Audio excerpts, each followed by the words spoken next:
고흥에 가면 소록도라는 섬이 있습니다. 그 형상이 작은 사슴과 같다고 해서 붙여진 소록도인데요. 여기에는 일제강점기 시절에 나병 환자들, 한센시병 환자들을 강제로 이곳에 격리를 시키고 분리를 시키고 수용했던 장소였습니다. 인권이 말살이 되고 감금 생활을 당했던 통안의 한 맺힌 역사를 가진 이곳이 바로 소록도인데요. 이 소록도는 그야말로 절망과 죽음의 장소였습니다. 그런데 1922년에 일본 성결교단 전도 목사였던 다나카 신시부로 목사님이 이곳에서 전도 활동을 시작합니다. 그래서 죽음의 땅, 절망의 땅이 희망으로 다시 시작이 되는데요. 그의 10월 2일에 소록도에 첫 교회가 세워집니다. 이 교회 이름이 북성교회입니다. 예수 그리스도의 복음이 그 절망과 죽음의 땅에서 예수님의 복음이 들어가니 어둠의 땅이 빛이 비치게 되었습니다. 원망과 저주의 눈빛으로 가득한 곳에서 사슴과 같고 선하고 아름다운 눈방울로 바뀌게 되었습니다. 여러분, 우리가 교회에서 예배를 드리는 가장 큰 이유는 우리가 예수님을 만나기 위해서입니다. 우리가 예수님을 만나게 되면 모든 부분에서 달라질 수 있다는 거예요. 소록도와 같은 원망과 저중의 땅이었던 그 소록도가 예수님의 복음이 들어가니 참 아름다운 희망의 땅이 되었습니다.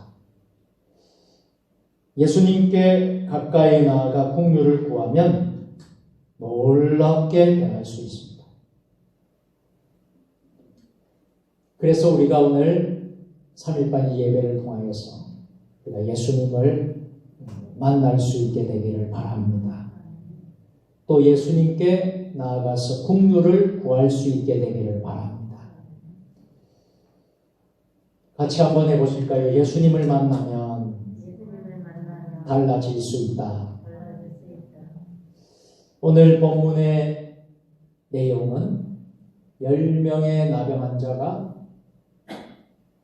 예수님을 만나서 그 나병이 다 고침받는 이야기가 나옵니다. 누가복음 17장 12절 하반절에 보면 나병 환자 10명이 예수를 만나 멀리 서서 누구를 만났다고 했습니까? 예수를 만나. 예수님을 만나면 달라질 수 있다는 것. 예수님께 가까이 나아가 긍휼을 구하면 모두가 놀랍게 변할 수 있게 됩니다. 예수님께 가까이 나아가 긍휼을 구하면 놀랍게 변할 수 있는데요. 그래서 누가복음 17장 13절에 오늘 본문 말씀이죠. 우리 다 같이 소리를 높여 이르되 예수 선생님이여 우리를 불쌍히 여기소서 하거늘. 아멘. 우리가 예수님을 만나야 되는데 예수님을 만나기 위해서는 어떤 마음이 있어야 되느냐면 간절한 마음, 부르짖는 마음이 있어야 하겠다는 것입니다. 소리를 높여서 예수 선생님이여 우리를 불쌍히 여기소서. 간절하고 절박한 부르짖음. 이것이 바로 믿음의 첫걸음이 됩니다. 첫 시작이 됩니다. 우리가 가장 먼저 해야 될 것은 예수님을 만나는 거예요. 예수님을 찾고 부르짖는 것입니다. 그럴 때에 14절에 보니까 뭐라고 되어 있습니까? 다 같이 보시고 이르시되 가서 제사장들에게 너희 몸을 보이라 하셨더니 그들이 가다가 깨끗함을 받은지라. 예수님께 간절히 구했더니 간절한 부르짖음을 했더니 어떤 일이 벌어지냐면요. 제사장에 보이라고 했을 때 순종하며 그렇게 하겠다고 그들이 제사장에게 가다가 어떤 일이 벌어집니까? 도착도 안 했고 제사장에게 기도도 받지도 않았고 확인도 받지도 않고 어떤 일이 벌어졌습니까? 깨끗함을 받은지라. 이것이 바로 믿음이라는 거예요. 우리가 첫째로 기억해야 될 것은요, 간절한 부르짖음입니다. 오늘 나에게 이런 간절한 부르짖음이 있는가 하는 거예요. 오늘 우리 교회들이 진정한 하나님 앞에 간절한 부르짖음이 있느냐 하는 겁니다. 이 간절한 부르짖음은 믿음의 첫걸음이 됩니다. 오늘 본문 13절 상반절에 보면 소리를 높여 이르되 예수 선생님이여, 소리를 높였다 하는 것이죠. 예수님을 불렀다 하는 것이죠. 간절하게 부르짖었다 하는 것입니다. 당시 나병에 대해서 어떻게 이해를 했느냐 하면요, 하나님으로부터 버림받고 떨어져 나갔다라는 생각이 지배적이었습니다. 그래서 이 병은 저주의 대명사였습니다. 나병은 저주의 대명사였습니다. 병에 걸려 몸이 녹아내리고요, 고통을 받는 것만이 아니라 사회로부터 완전히 소외되고 완전히 격리되는 과정이 필수였기 때문에 이 병에 걸린 사람은 절망과 저주의 시간을 보내게 됩니다. 특별히 나병 환자들은 다른 사람들이 자신 때문에 부정하게 되지 않도록 나병에 걸린 사람들은 다 격리가 된 채 살아야 했습니다. 그런데 어느 날 예수님께서 마을에 오신다는 소식을 알게 되었습니다. 그런데 예수님을 만나고 싶어도 만날 수가 없었어요. 왜요? 저들은 격리되고 분리되어 있었기 때문입니다. 그래서 간절함이 부르짖음이 되어서 멀리 서서 소리를 높입니다. 예수 선생님, 큰 소리로 부르짖습니다. 12절부터 13절까지 보면요, 나병 환자 10명이 예수를 만나 멀리 서서 하반절이 기록되고 13절에 소리를 높여 이르되 예수 선생님이여 우리를 불쌍히 여기소서 하니, 이들은 예수님을 구경하러 나온 것이 아니라 큰 소리로 소리 높여 불쌍히 여겨 달라고 애원하며 치유를 간구하러 나왔던 것입니다. 오늘 여기 13절에 선생님이여 라는 부분이 나오죠. 이 선생님이여 라는 부분은 에피스타타라는 말이에요. 이 에피스타타라는 이 단어는 이런 뜻이 있습니다. 병을 고칠 권위를 가지는 분을 부르는 믿음의 표현이라는 거예요. 그러니 선생님이여 라고 부를 때는 이 병을 고칠 수 있는 권위를 가지신 분입니다. 이런 뜻의 의미가 있다. 믿음의 표현입니다. 선생님은 이 병을 고칠 수 있습니다. 예수님은 이 성병을 고칠 수 있습니다. 하는 의미가 바로 여기에 담겨 있다는 거예요. 저들은요, 오랜 시간 동안 격리된 채로 살아야 했습니다. 나병 환자 마을에서 예수님을 찾아온 10명의 나병 환자는 예수님이 병을 고치시고 치유해 주실 분임을 확실히 믿었습니다. 두렵고 떨리는 마음으로 저들은 믿음의 첫걸음을 걷습니다. 이 믿음의 발걸음을 내디딘 10명의 나병 환자들은 이제 제사장에게 갑니다. 제사장에 가서 몸을 보이라고 말씀하시는 예수님의 말씀에 순종합니다. 상황이 절망적이고 저주받은 인생이라고 해도 주님께 믿음으로 나와 부르짖는다면 모두 기적을 경험할 수 있습니다. 집단 격리촌이라고 여겨지는 마을에 살고 있던 수많은 나병 환자 중에서 10명의 나병 환자가 작은 믿음으로 예수님께 나와 부르짖었을 때에 놀랍게도 이 나병 환자들은 제사장에게 가는 도중에 나병이 깨끗해지는 기적을 경험합니다. 제사장에게 보이는 이유는요, 치유의 검증을 받는 절차를 수행하는 것이었습니다. 이는 자신의 병이 나았을 때 그것을 증명하는 절차 순서였습니다. 이들은 치유의 확증을 받기 전에 이처럼 자신의 병을 고치기 위해 믿음으로 예수님께 나아간 것입니다. 마치 누가복음 7장에 나오는 백부장의 종이 고침을 받은 사건과 매우 유사한 내용이죠. 누가복음 7장 10절 말씀 보시면요, 보내었던 사람이 집으로 돌아가 보매 종이 이미 나아 있었다.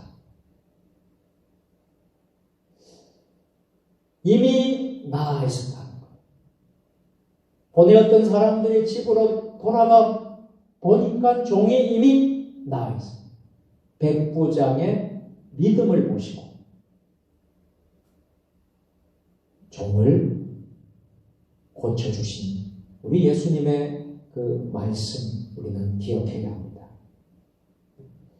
두 번째로 우리가 오늘 기억해야 될 것은 믿음의 길에서 단 한 명의 감사가 있었다는 거예요. 10명이 나병을 다 고침받았는데요, 그 중에서 한 명만이 예수님께 감사했다는 것이죠.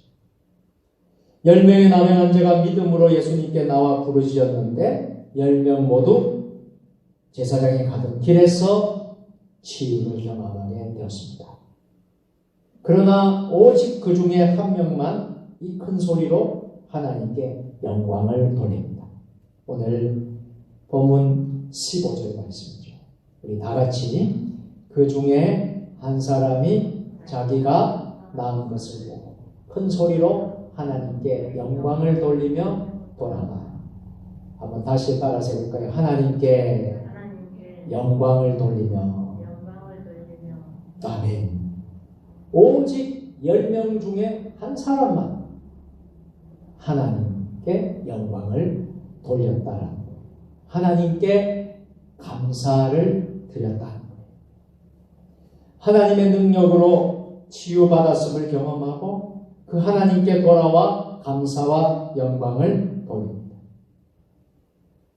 그런데 오늘 이 본문은 그가 사마리아 사람이라는 사실을 밝히고 있어요. 16절입니다.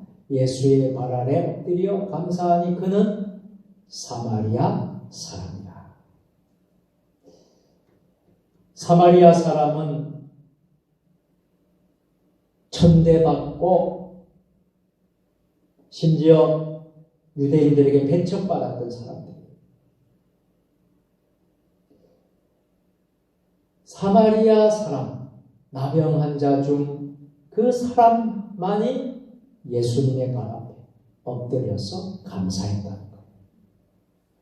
이 장면은 나아만 장군의 모습을 떠올리게 합니다.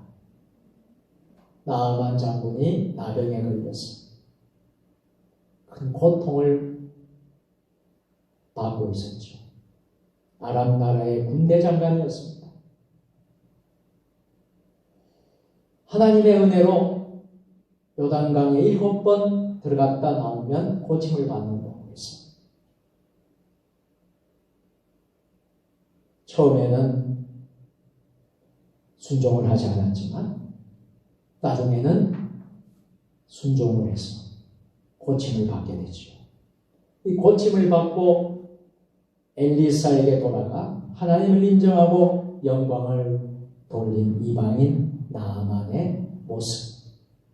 이 모습이 오늘 나병 환자 중에 오직 한 사람만 우리 예수님 발 앞에 엎드려서 감사하는 나병 환자와 같은 모습이라는 것이죠. 하나님께 영광을 돌리는 것을 예수님의 발 아래 엎드리는 것으로 설명하고 있습니다. 예수님도 자신에게 돌아와 엎드리는 것을 하나님께 영광을 돌리는 것으로 예수님께서 보셨습니다.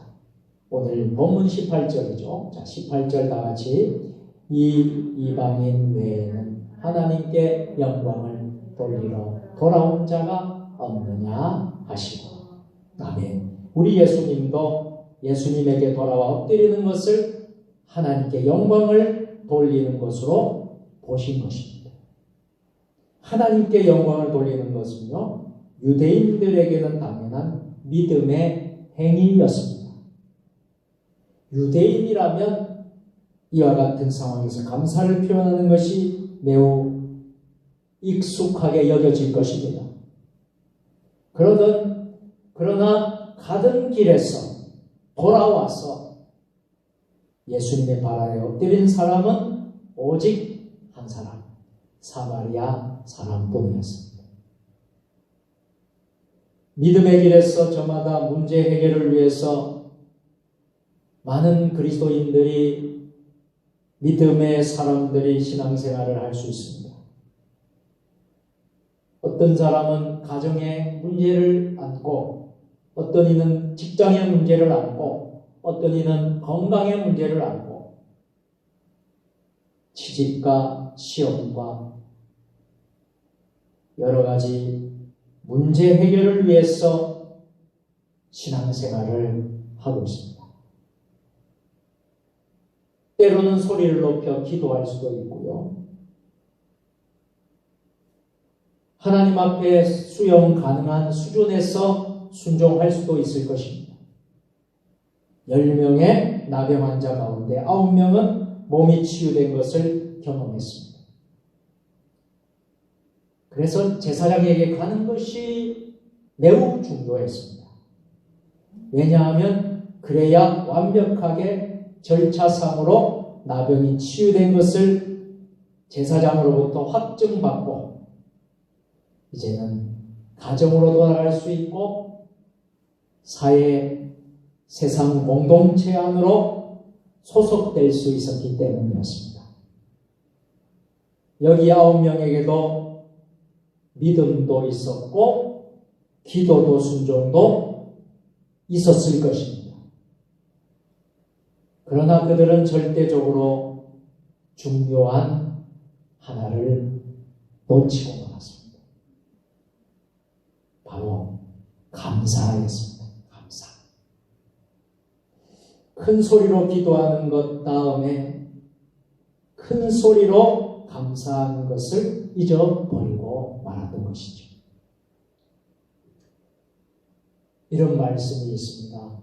믿음의 완성은 감사이다. 믿음의 완성은 감사이다라는 말이 있습니다.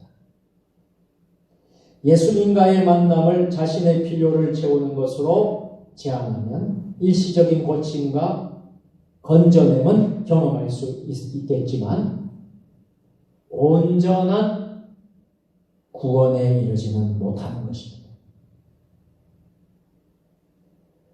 오늘 우리 모두 믿음의 완성은 감사라는 것을 기억하시고 예수님과의 만남을 개인의 필요를 위해서 채우려고 하지 말고 우리는 온전한 하나님께 감사를 드림으로 온전한 구원에 이를 수 있는 여러분들 다 될 수 있기를 주의 이름으로 축복합니다. 세 번째로 감사로 완성하는 구원의 모습을 오늘 본문에서는 볼 수 있게 됩니다. 오늘 마지막 절 19절이죠. 자, 19절 말씀을 다 같이 읽겠습니다. 그에게 이르시되 일어나 가라. 내 믿음이 너를 구원하였느니라 하시더라. 아멘. 자신이 필요로 하는 때에 원하는 방식으로의 믿음은 예수님의 능력은 믿지만 신앙의 대상으로까지 관계의 성숙으로까지 나아가지 못하게 하는 것입니다. 예수님은 이방인 외에 하나님께 영광을 돌리러 온 자가 없느냐? 이 사마리아 사람 외에 하나님께 영광을 돌리러 온 자가 없느냐? 물으십니다. 믿음의 길에서 서 있는 자들은 예수님께 돌아와 충성을 다하는 삶을 살아가라고 우리에게 영적인 교훈을 주시는 것입니다. 병나음보다 예수님께 더 관심을 두는 것, 감사로 영광을 돌리는 자에게 예수님이 이렇게 칭찬하십니다. 믿음이 너를 구원하였느니라. 병나은 것도 중요하지만 예수님이 더 중요하게 여기신 것은 믿음을 보신 거예요. 예수님께 더 관심을 두고 있느냐? 감사로 영광을 돌리고 있느냐? 하나님께 영광을 돌리고 있느냐? 하는 것을 보시는 것입니다. 그래서 구원은 질병의 치유보다 더 넓고 큰 의미로 고통에서 벗어나는 것을 뜻하는 것입니다. 예수님의 능력을 입어 나병에서 고침받은 사람들은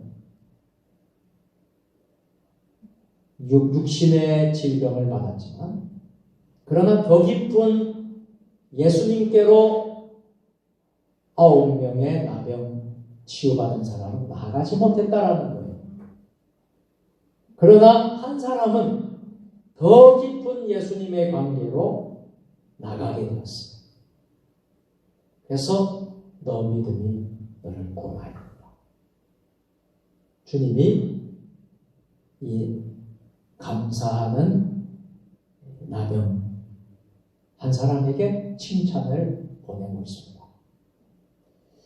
사랑하는 세종주님의 교회 성도 여러분, 필요에 따르는 신앙은 어떻습니까? 그 필요가 채워지고요. 이제 필요가 없어지면 신앙도 믿음도 예수님도 없어질 가능성이 있는 것입니다. 내 필요에 의해서 하기 때문이죠. 병고침의 감사, 그 이상의 감사는 구원에 대한 감사이고 이는 우리 믿음의 확정이라는 사실을 여러분들 기억할 수 있길 바랍니다.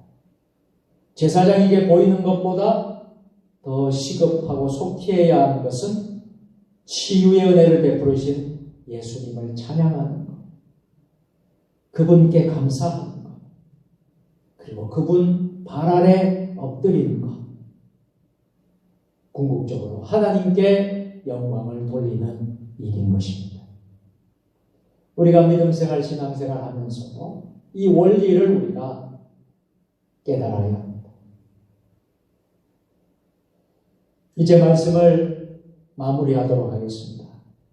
위대한 기독교 변증가 C.S. 루이스는 고통의 문제라는 책에서 이런 말을 하였습니다.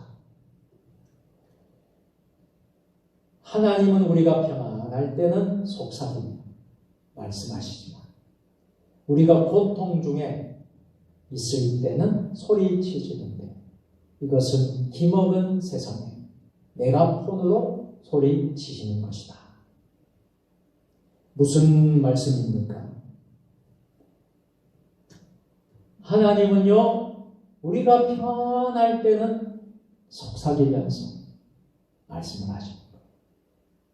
그러나 우리가 고난이 당하고 고통이 왔을 때는 소리치시는데 기먹은 세상에 메가폰, 큰 스피커로 소리치신다라는 거예요. 여러분, 우리는 절박한 문제가 있습니까? 여러분에게 환난이 닥치고 있습니까? 그때는 우리는 어떻게 해야 되겠습니까?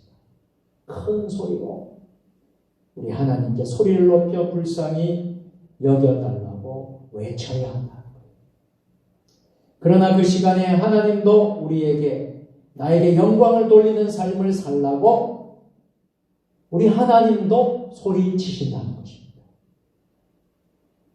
그러나 그 시간에 하나님도 우리에게 이렇게 소리치신다는 것을 많은 사람들은 잊어버리고 산다는 것입니다. 개인의 필요와 욕구 충족, 문제 해결을 위한 믿음. 잠깐 이 믿음은 기도와 순종은 있겠지만 결국 온전한 구원의 완성으로는 연결될 수 없다는 사실을 여러분들 꼭 기억할 수 있기를 바랍니다. 예수 그리스도를 절대 필요로 삼아서 우리는 그분을 구하시길 바랍니다. 예수님과 관계를 맺으면서 감사의 신앙을 가질 때에 우리는 세상이 줄 수 없는 참된 기쁨과 사랑의 공동체를 맛보게 될 것입니다. 구원의 기쁨을, 감격을 제대로 누릴 수 있게 될 것입니다. 당연한 것이 하나도 없고 처음부터 모든 것이 이 은혜임을 고백하는 이것이 바로 믿음의 걸음을 바르게 걷게 하는 출발점입니다. 오늘 3일 밤 수요예배에 여러분들 꼭 기억하십시오. 우리의 믿음이 어느 지점에 와 있는가? 간절한 부르짖음이 우리에게 있는가? 믿음의 길에서 감사의 믿음이 있는가?